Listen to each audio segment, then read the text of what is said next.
बेटा इसमें धक्के नहीं दे रहा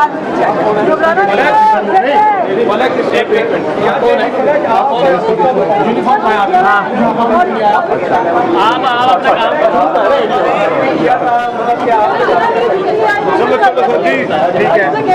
ठीक हो गया।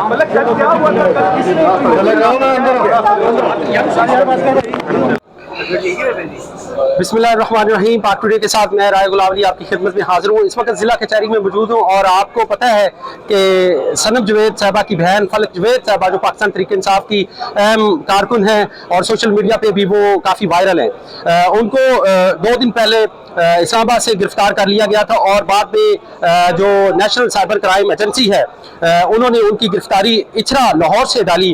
और आपको नाज़रीन किराम ये भी बता दें कि ये कंप्लेंट जो है उस्मा ज़ैद बुखारी की कंप्लेंट थी जो पीका एक्ट के मुताबिक थी और जिसमें उन्होंने एक वीडियो पोस्ट करने के मामले में ये जो दरख्वास्त है ये जो FIA साइबर क्राइम में उन्होंने ये दरख्वास्त दी थी, इस पर यह कार्रवाई की गई है और अभी अदालत में पेश किया गया। इनको नईम भट्टू साहब की अदालत में लाहौर जिला कचहरी में पेश किया गया है। अभी नाज़रीन किराम जो है अभी कोर्ट रूम के अंदर नईम भट्टू साहब की कोर्ट में इस वक्त मौजूद है फलक जवेद साहबा, और बाकी जो भी कार्रवाई होगी वो भी आपको फर्दन अपडेट करते रहेंगे। अभी थोड़ी देर पहले जो है उनको जिला कचहरी में पेश कर दिया गया है।